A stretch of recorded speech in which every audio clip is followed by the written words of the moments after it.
Well, my last video upload of this thing didn't upload right. It cut off the whole video, so technical difficulties. But here we are with the actual walk-around video of this thing.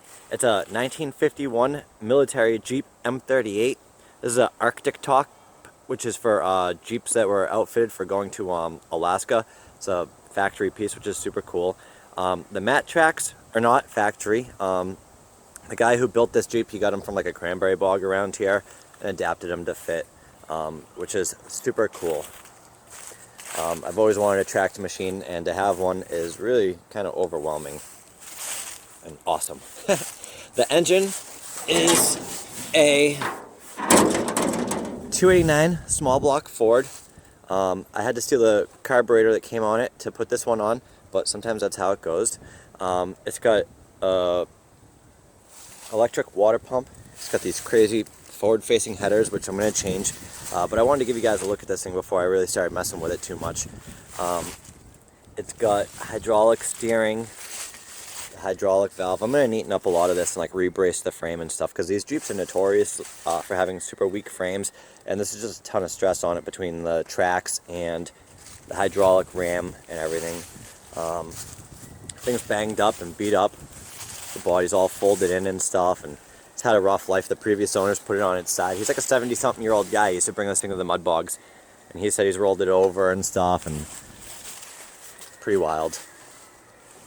Inside, it's simple. It's amazing how well built this top is, though, for like, you know, a 1950s piece. All this aluminum stuff. It's like some aircraft stuff. Gas tank down here is just for show right now. It's currently running off of this boat tank. The steering is not really doing anything. You steer it off of this. This is another big thing on the list I'm going to change. I'm going to get an orbital valve for this and get like a more legit setup. It has 0 brakes whatsoever. There isn't even a brake master or a pedal. That's another thing to fix. The gas tank. It's got this gorgeous radiator in the back, though. Some race truck stuff. But I'm going to move this to the front. This is way too pretty to be getting burned up with overheating coolant and stuff, so gotta get the radiator up in the front. It's got Terraflex revolver shackles on the back for some extra flex and stuff. He said he had them in the front and he took them off because it rolled over, so fun. Guy did a lot of work getting all this up in here and stuff, you know. I'm gonna go through and, as a fabricator, just you know, beefing things up, strengthen them up, just get the damage. And what a cool unit, though. Super pumped with this pintle hook. I got like 3 flat fenders, and none of them have ever had that, so it's cool stuff. I wish that the tracks were in a little bit better shape.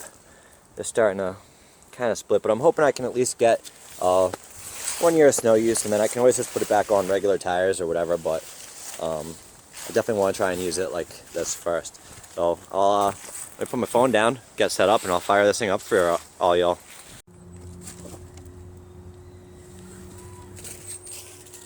Hope you're ready. She's mean.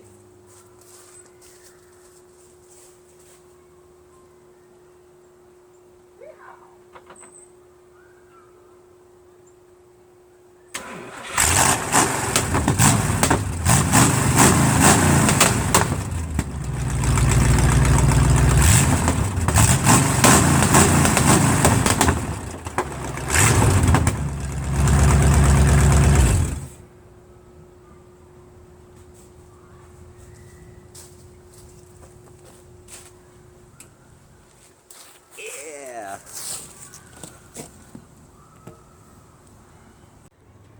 It's definitely going to be a fun one. It's got a pretty healthy little motor in it. Guy said it's all rebuilt. Other noteworthy mentions are it's got the stock T90 and was it a Dana 18 transfer case or whatever. And it's got lockers and front and rear axles.